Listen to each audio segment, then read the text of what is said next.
Hi guys, welcome to the Zoom. So how many of you guys are going to paint along and how many are going to just enjoy the view? So what I'm going to do as I start off on this, after we mix the colors, I'll start out with the burnt umber drawing with the small paintbrush. And I'm using a canvas that is not toned because I'm painting the rich reds and oranges. I don't like to have a brown underpainting for that because the reds are so transparent that it can dull them. So I like to just leave that area of the canvas white. And I do this even on my studio paintings, not just on an alla prima. I don't like you guys being turned off. It's more fun when we chat. Which reference are you going to use, Terry? Oh, good question. I am going to use, I think it's number 9. And it's the one where they're kind of diagonal across the top. I'll actually show you if this works. I've got it on my laptop, okay. And I've cropped it to be a 9x12 because, you know, I would like to do just a really giant one, but I know we don't have very much time. So I thought I would just do 2 and a little bit of the other one. And I picked those 2 because they had a lot of nice contrast. The one is almost all the way in the dark and the other one has good light and dark on it. So I wanted to kind of incorporate a talk about how I mix my color strings and how I think about mixing color strings and, you know, kind of why I do it rather than just start off mixing different colors. Rather than doing a hunt and peck thing, I like to do the color strings. So what I'll do is I mix up, and I'm kind of going off the notes that I sent you on your PDF. Normally I would mix this flat on a surface, but for the demo here, I want to be able to have it up here where you guys can really see it well.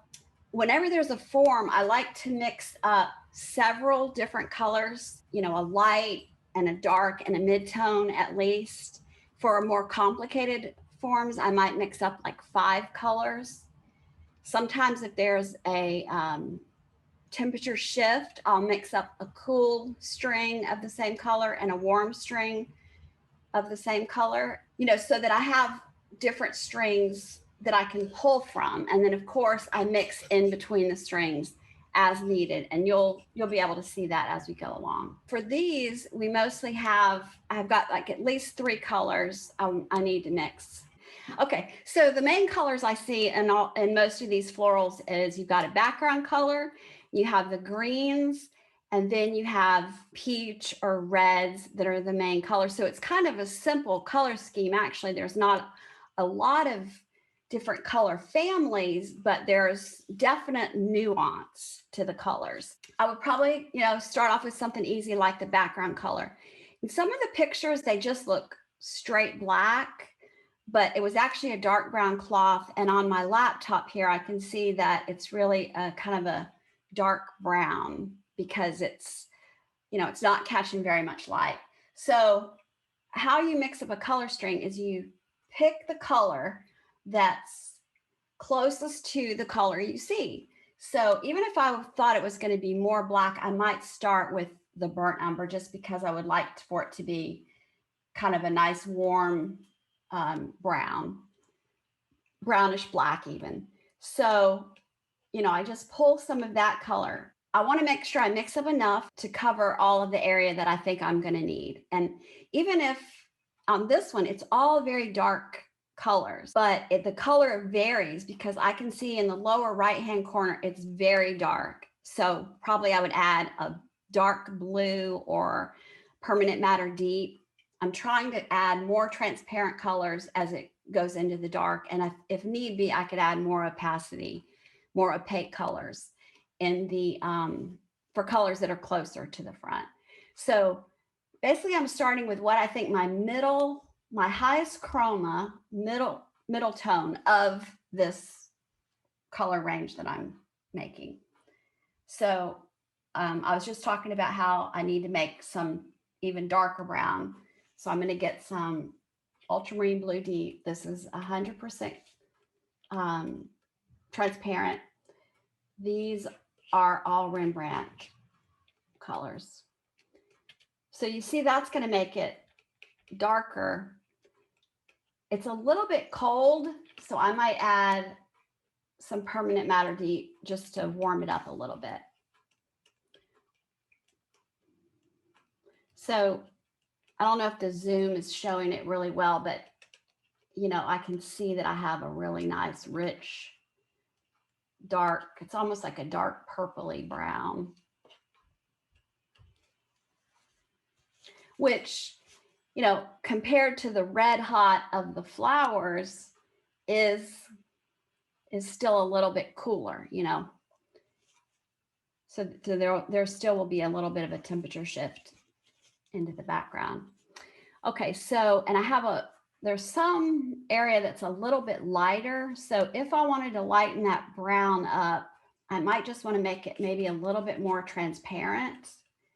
And I have some transparent oxide red, which is a lighter color. So it's going to make like a little bit of a lighter brown. As I get into the painting, I might decide that it needs to also have some opacity, and I could add something like maybe a yellow ochre, or if I decide it needs to be cooler, I could add maybe some King's blue. So let's just do that for the brown that I need to mix up. Okay, let's mix up some of the green.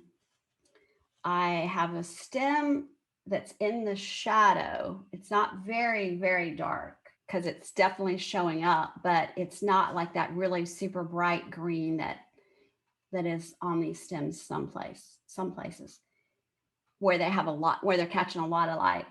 Okay, so once again, I'm getting the highest mid-tone, you know, the highest middle color. I'm going to mix it over here so I can put my reds in the middle.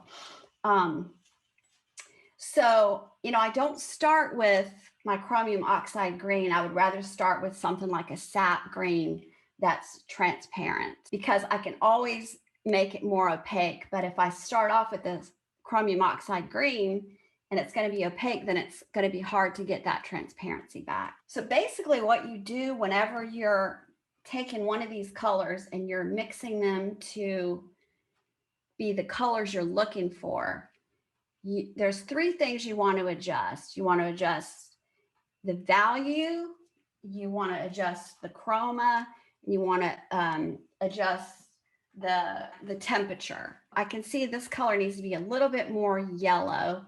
So I'll take a little yellow, mix some here with it. So this is going to be for where it's rolling into the light.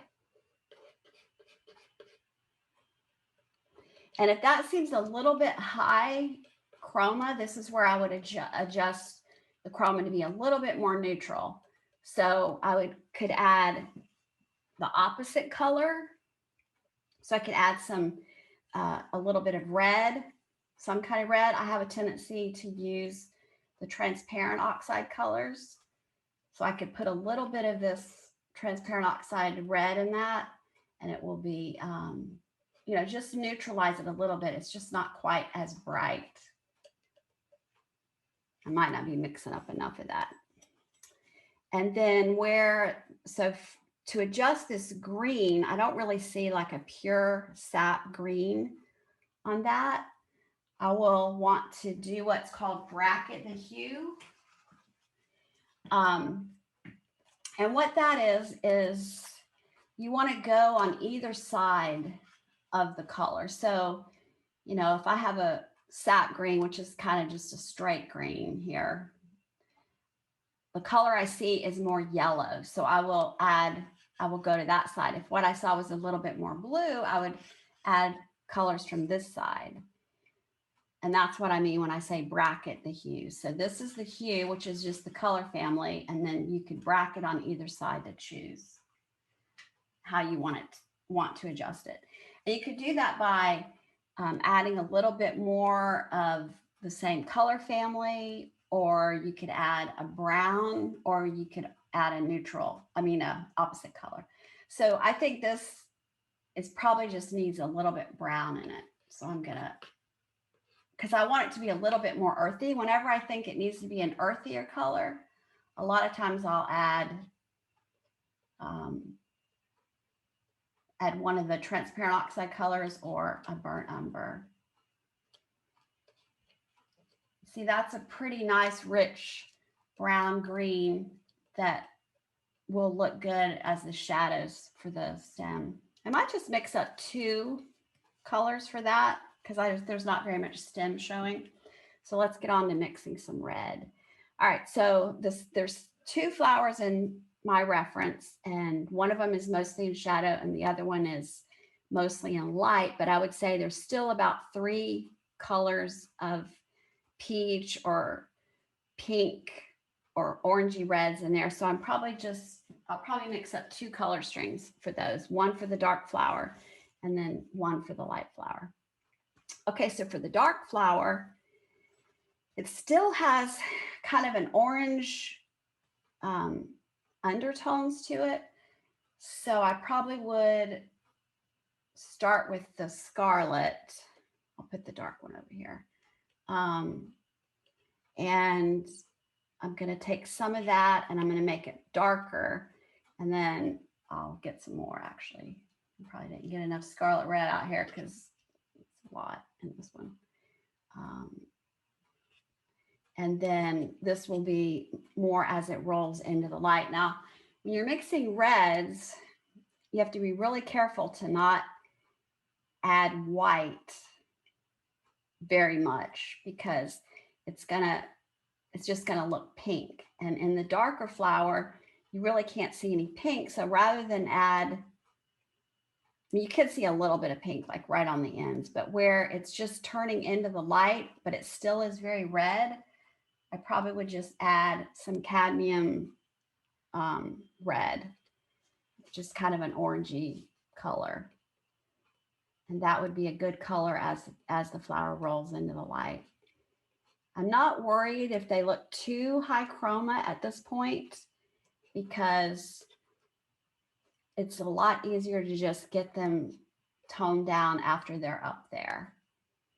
I mean, they're pretty bright flowers. I might put a little bit of transparent oxide red in it. Cadmium is a very strong color and it's opaque, so. All right, now let's get some really dark for the deepest areas. I could just add brown or, a blue, but if you're doing that, it's going to turn it really purple. And I think I want to do something a little bit less dramatic than that. So I'm going to take some of the permanent matter deep. So this falls under the category of you're taking a color and you're adding another color from the same color family. So I'm taking a lighter red and I'm adding a more transparent, darker red for as it rolls into the shadows.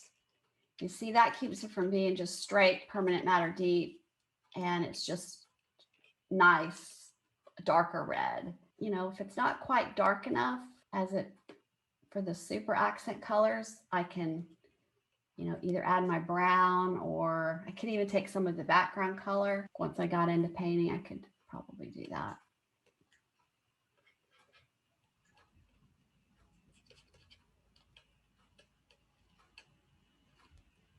Okay, so that's four colors right there.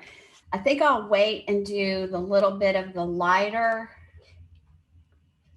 the lightest one for that whenever I mix up these peachy pinks here. Okay, so I'm basically starting from the same place. And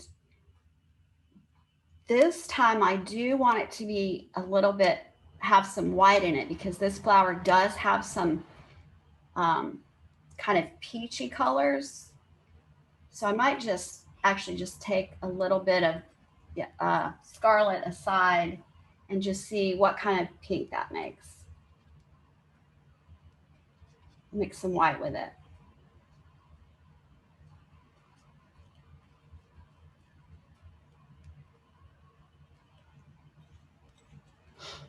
That's actually pretty good for what I'm seeing with this plant. I think I'll see what it looks like if I mix a little bit of yellow with it, and maybe the yellow ochre, a little bit more neutral, and just see what kind of peachy pink that makes. So some, frequently I will do these little tests aside, even though I've mixed paint a whole lot. Sometimes I kind of want to see what I'm getting at, which path is better. See, I could see both of those colors might be in this flower.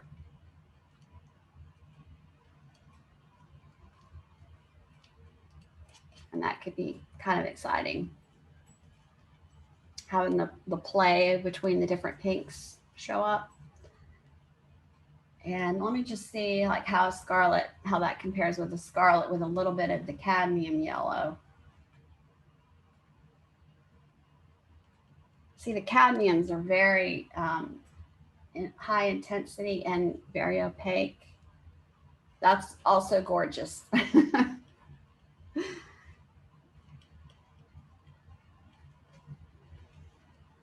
I think these are a little bit more muted and more kind of in the direction of what I'm seeing on the flower though. But I know what I can use if I get a big, if it needs a little bit more chroma. Let's take some of this and I'll mix up a couple of puddles of a lighter orangey red.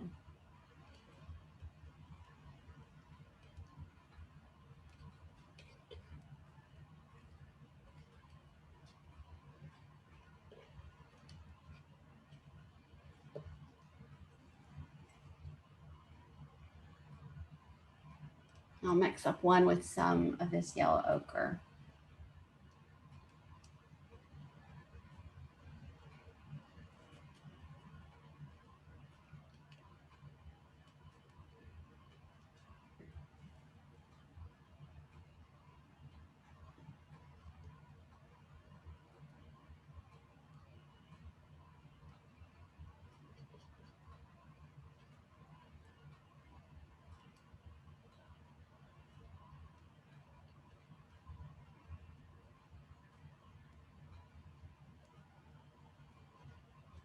All right, and I need a little bit of red for the darker spots of the flower that's more in the light. So I'm going to take some more scarlet,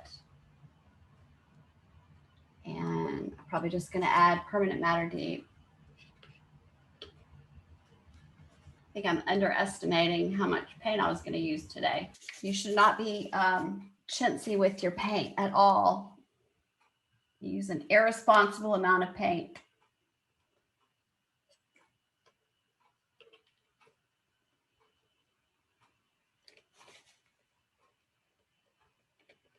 Those are almost the same color, so that's fine.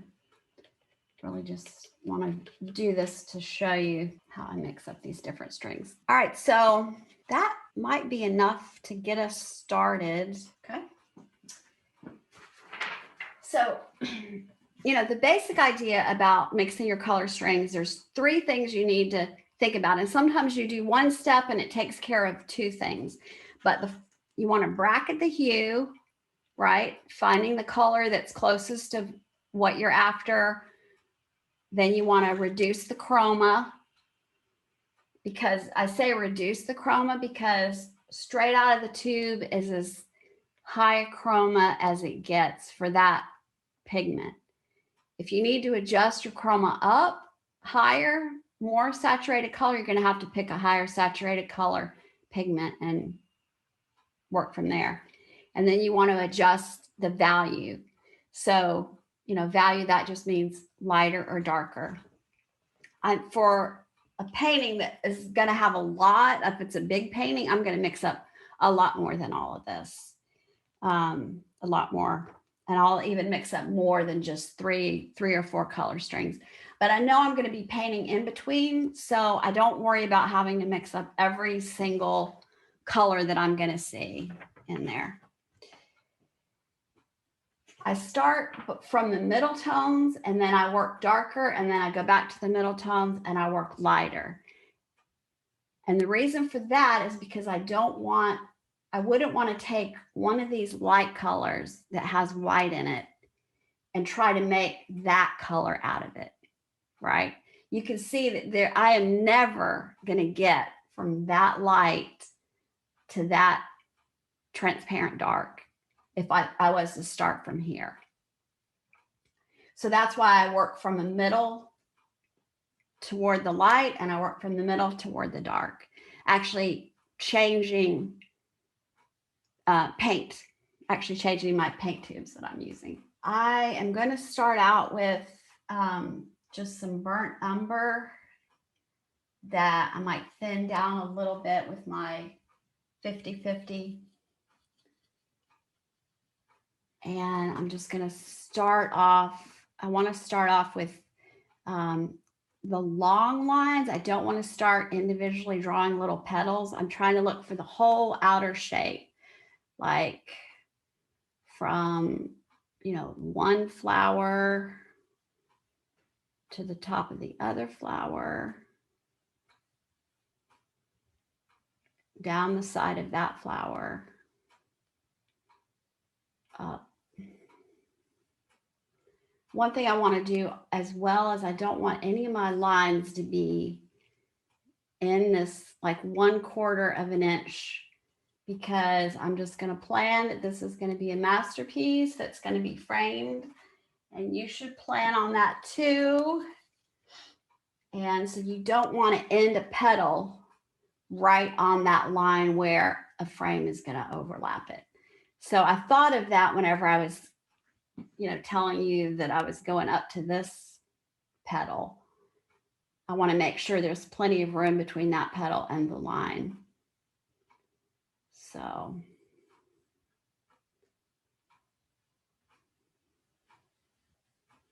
selection a little bit more over.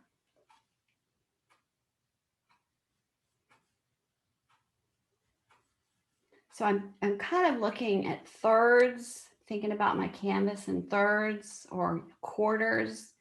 You could do, any of those things.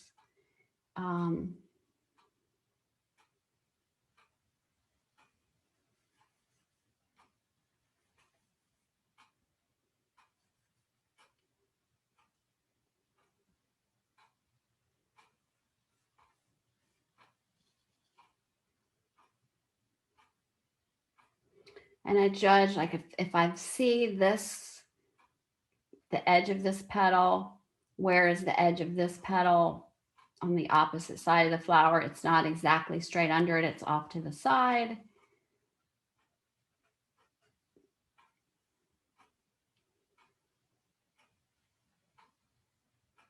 And these are like this.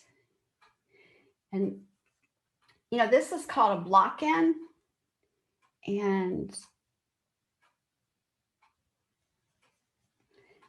the beauty of it is that, I can change something here at this point, and I haven't drawn every little petal.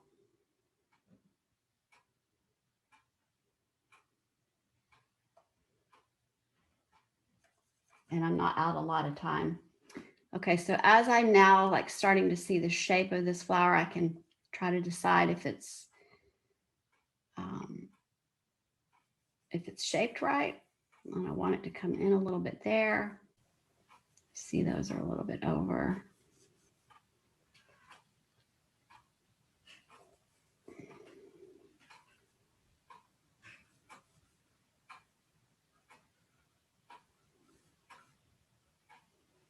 Be a little bit straighter.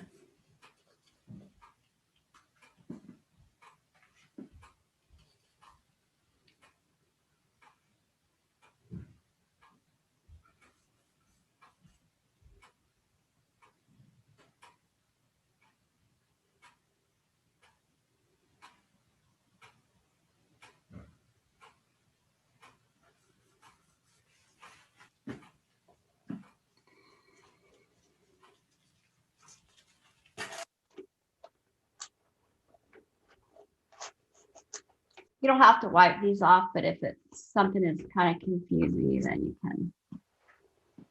can do it. Or you don't want to get too much brown in your red areas.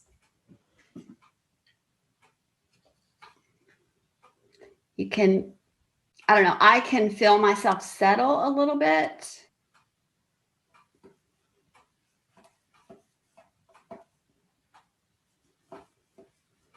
After all the hubbub of getting here, you know.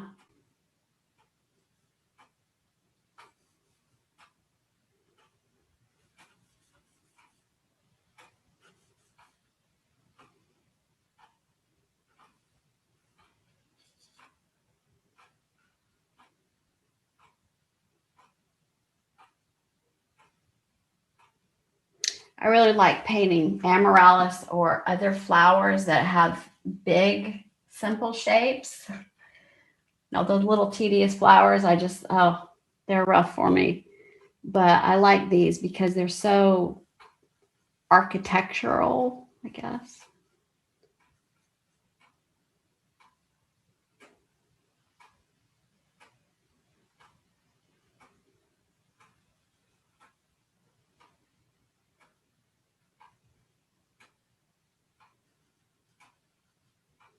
I'm sure it probably does not look like much to you yet.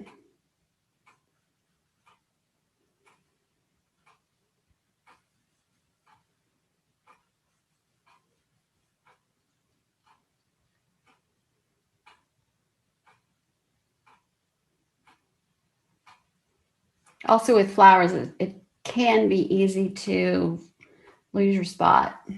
Like what petal was that now? What was I just painting?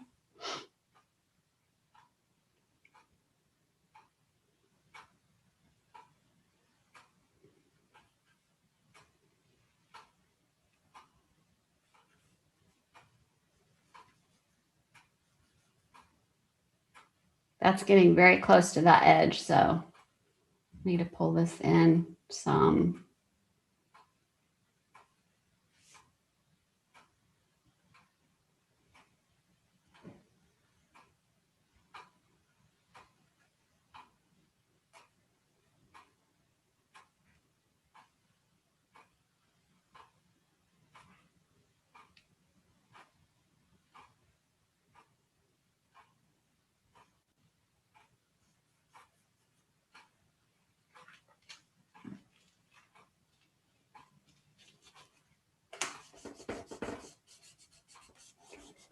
I know like it might feel slow at this point to you and you would expect it to go faster, but I think it helps if you're willing to spend some time, you know, it's time well spent is what I'm trying to say, working on the drawing. Because once you get this to where it's feeling right and you start putting in some really luscious paint in there, you're not going to regret it because you know exactly where to put that paint.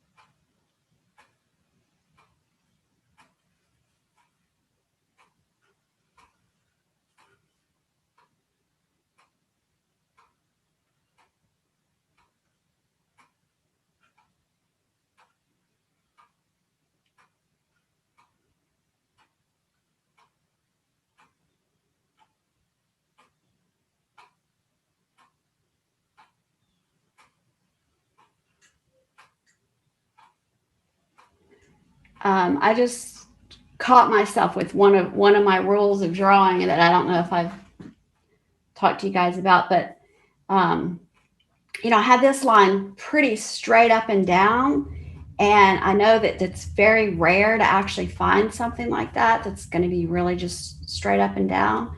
So that made me go back and double check, you know, what is that you know, what is the actual angle on that? I still am really just trying to think about it as shapes.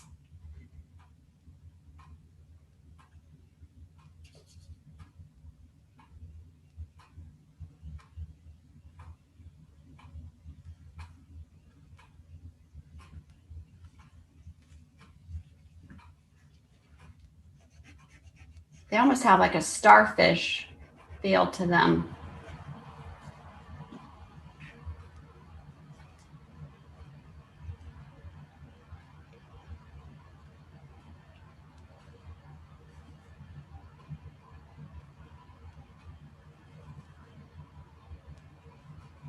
I can't believe how many blooms are on this flower this year. It's really coming to its own.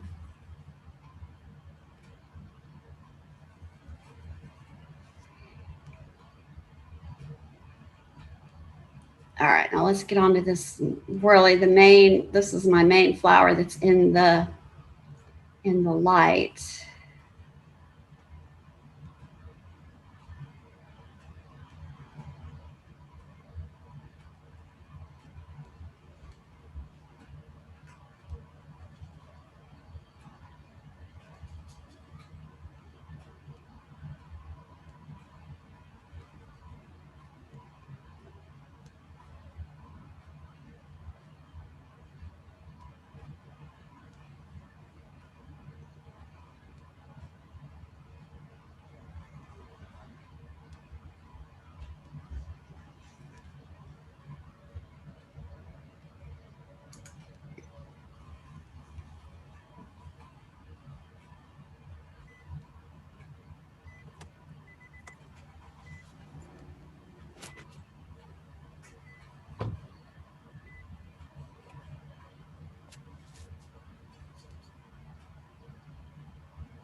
So this petal really goes out very far, almost to where I have these. So I'm going to make that a little bit bigger.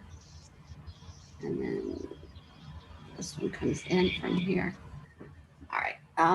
Let's see. That one.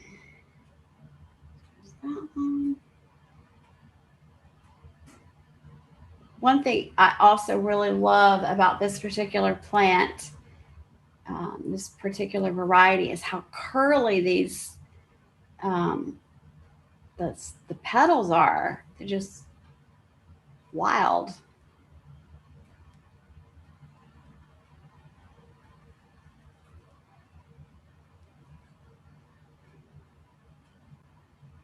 And I'll be able to get those a lot better with paint. I don't really want to get all of it. I mean, when I get into the color, it'll be easier to get all that. But I do just want to get like some of the major shapes.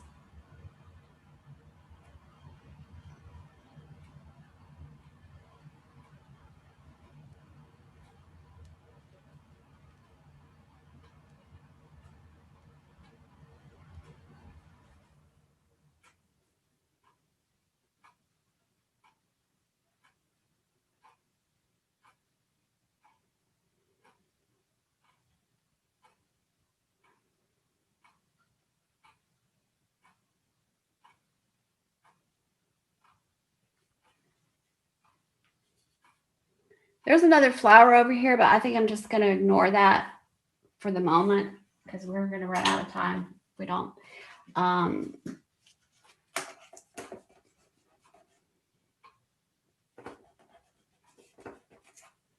So the next thing I would do is, let me make sure I've got the stem where it's supposed to be.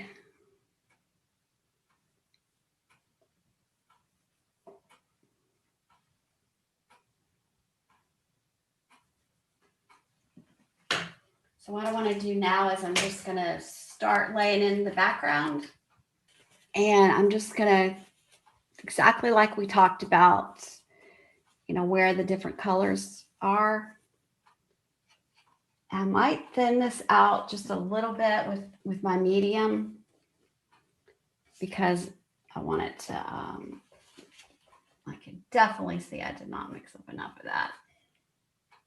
So once you start getting into a fan brush, whew, takes a lot of paint.